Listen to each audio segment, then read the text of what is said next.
Hello, I'm Rebecca Doherty, an educational psychologist. I'm going to talk briefly about helping your child or a child that you're working with in the moment to regulate some challenging emotions that they might be having. This might be frustration if they're trying to complete a task that is quite difficult for them. It might be confusion. They might be struggling with flexibility, feeling that things aren't going the way that they imagined they might go. So when we're in the moment with a child that's experiencing some challenging emotions, it can be tempting for us as adults to want to fix the situation or to explain to the child why we don't need to be feeling those feelings, because we love them and we care about them and we don't want them to be feeling uncomfortable emotions. And that's understandable. So a child's struggling with some work and they're saying things like, I can't do this, or everything's rubbish, I'm rubbish, these sorts of things. And our instinct as an adult might be to say, oh no, you can, you're really clever, you've done things like this before. So we're coming straight in, just trying to give them a different perspective, tell them why they don't need to think that way.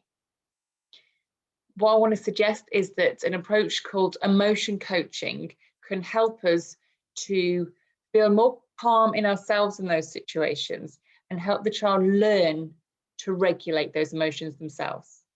Because if we're fixing, we're giving the child a message that actually this situation needs to be fixed. You know, it's not okay to be feeling like this. And also we're not equipping them with the tools to know how to deal with a similar situation on another occasion. So times where we want to sort of fix the situation, tell them why they don't need to be thinking in the way that they do, we can help them to coach them in the moment to regulate that emotion and help to give them the self-talk that we would like them to be able to have in their head. We're not trying to fix it as quickly as possible, which is an instinct we might need to fight against. So let's have a think about what that might sound like in practice. The child is saying, oh, I'm rubbish, I can't do anything. The task is quite difficult. So what we're doing to begin with is we're empathizing with the emotion they're feeling, giving them some reassurance, and then giving them an alternative perspective. Rather than going straight into, oh no, you can do it. We're starting with, oh, it is frustrating when we can't do things that we want to do. That is annoying. It's quite difficult. That's okay. It is frustrating, but let's have a look at which bit we need to do first. So we've not gone in there and told them that they shouldn't feel frustrated. We're empathizing with the emotion that the child is actually feeling, labeling it if we can. We're letting them know it's okay to have that emotion. It's fine, reassuring the child for that, and then giving them an alternative perspective. So we're effectively going through the self-talk that we would like them to have in their own head. Okay, another situation might be that a child is struggling with flexibility and struggling when things don't unfold in the way that they would like them to unfold. They had a clear idea in their head about how it's supposed to be, and then what's happened is different for how it's supposed to be. Let's say, for example, the child is doing a drawing and it's not going in the same way that the picture in their head was. So they're saying, this is rubbish. This is not the picture I want to have. And we can coach that difficulty that the child has got. We're giving them this self-talk that we'd like them to develop. So the child is saying, oh, this is rubbish. This picture is not the way it's supposed to be. And we can say, oh, that is hard. You had a clear idea in your head about what you wanted it to be like. And then it's slightly different because things never turn out exactly in the same way that we had in our head. That's okay. Things in real life can be different from the idea we had in our head. To which the child might respond, that's rubbish. I need it to be this way. Okay, yeah, it is really frustrating, we're saying. It's hard. You had a clear idea in your head, but this is a time for flexibility because things in life are different. You have one idea and it's going to go another way. This is a time to be flexible. Okay, so we're coaching them with the ideas that we want the child to develop.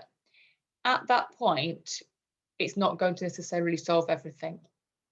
And that's okay, because what we're doing is we're over time, through loads of repeated interactions, slowly getting the child used to this new way of thinking. It's not a one-time only learning situation where they're going to suddenly see the lights and, oh, I can regulate myself fine now.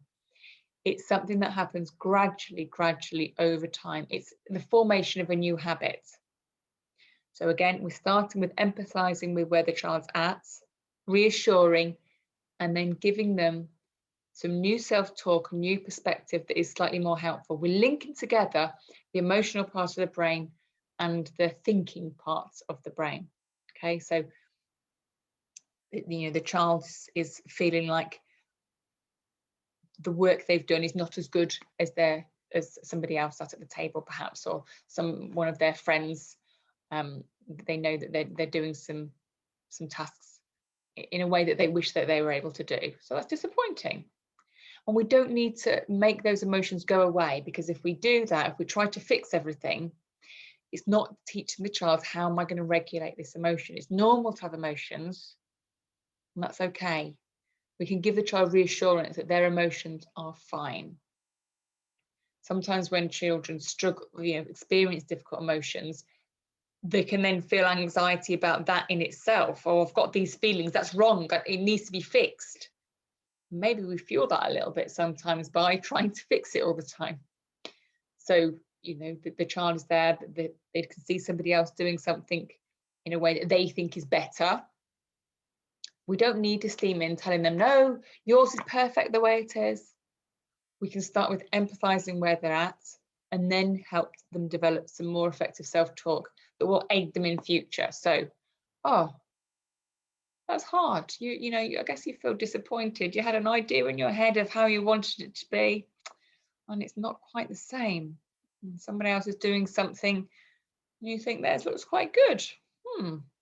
So it feels a little bit disappointing for you at the moment. Yeah, I can understand that. It's okay. It's okay to feel disappointed somehow. Okay, so it's not gone the way that we wanted.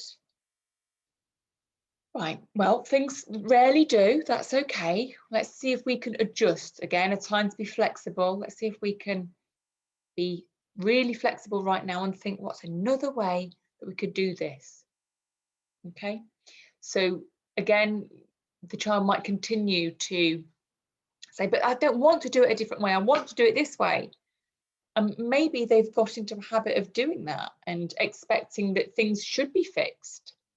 So it might take a while to coach that.